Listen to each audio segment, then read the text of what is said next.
आप सभी को हरियाली तीज की अत्यंत हार्दिक शुभकामनाएं। हरियाली तीज के अवसर पर सभी सुहागिन महिलाएं अपने पति की लंबी आयु और उत्तम स्वास्थ्य के लिए इस व्रत को धारण करती हैं। लेकिन इस व्रत का लाभ तभी मिलता है जब हरियाली व्रत की कथा भी सुनी या पढ़ी जाती है। ओम नमः शिवाय। जय श्री कृष्णा। आप सभी का सनातन धर्मसार चैनल पर बहुत बहुत स्वागत है। मित्रों, सावन के महीने में हरियाली का आगमन होता है और चारों ओर खुशहाली का वातावरण छाया रहता है। इसी बीच सावन के महीने में हरियाली तीज का पर्व भी आता है, जिसे श्रावणी तीज के नाम से भी जाना जाता है। मान्यता के अनुसार इस दिन सौभाग्यवती स्त्रियां अपने पति की लंबी आयु की कामना और सुखी वैवाहिक जीवन के लिए निर्जला व्रत को धारण करती हैं। हरियाली तीज के दिन व्रत धारण करने से माता पार्वती और भगवान शिव का आशीर्वाद सदैव दाम्पत्य जोड़े पर बना रहता है। लेकिन कहा जाता है कि व्रत का फल तभी मिलता है जब सौभाग्यवती स्त्रियां हरियाली तीज व्रत के साथ ही हरियाली तीज व्रत की कथा भी सुने। तो चलिए आज की वीडियो में हम हरियाली तीज व्रत की कथा सुनते हैं। सावन का महीना भगवान शिव और माता पार्वती जी का प्रिय मास है और पौराणिक मान्यताओं के अनुसार कहा जाता है कि सावन के महीने में ही माता पार्वती जी ने भोले बाबा को अपने पति के स्वरूप में पाने के लिए कई कठोर तप किए थे। इसी क्रम में एक बार भगवान शिव माता पार्वती जी को याद दिलाते हुए कहते हैं कि हे पार्वती, आपने मुझे अपने पूर्व जन्म में पति स्वरूप के रूप में पाने के लिए कितना कठोर तप किया था। आपने अन्न और जल का त्याग कर दिया था।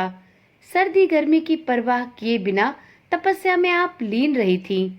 आपको स्मरण है, नारद मुनि आपके घर आए थे और उन्होंने बताया था कि भगवान विष्णु आपसे विवाह करना चाहते हैं। आपके पिताजी पर्वतराज प्रसन्न हो गए और उन्होंने भी इस प्रस्ताव को स्वीकार कर लिया था। लेकिन आप तो मुझे ही अपने पति स्वरूप में पाना चाहती थी। फिर शिवजी बताते हैं कि आपने अपने हृदय की बात अपनी सहेलियों को बताई और उन्होंने आपको जंगल में तप करने की सलाह दी। फिर आप जंगल में चली गईं और एक गुफा में दिन रात तपस्या करने लगी।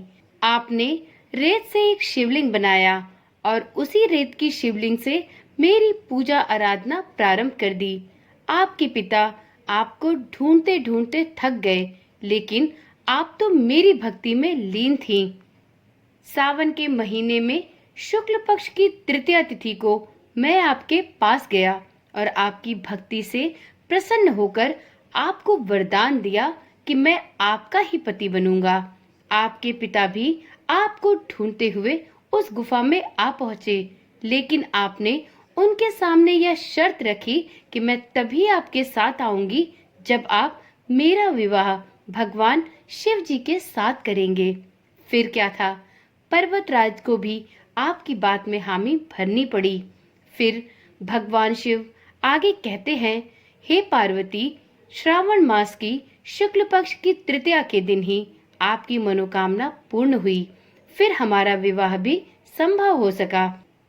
इसके बाद से ही सभी अविवाहित कन्याएं अपने मनोवांछित पति को पाने के लिए और सभी सुहागिन स्त्रियां अपने पति के दीर्घायु और अपने सौभाग्य वृद्धि के लिए हरियाली तीज का व्रत धारण करती हैं। तो इस प्रकार से हरियाली तीज व्रत कथा यहीं पर समाप्त होती है। जिस प्रकार से माता पार्वती ने अपनी तपस्या से भगवान शिव को प्राप्त किया, उसी प्रकार से जो भी स्त्रियां इस व्रत को धारण करती हैं, उनका सौभाग्य अटल रहे। इसी कामना के साथ इस कथा को यहीं पर समाप्त करते हैं।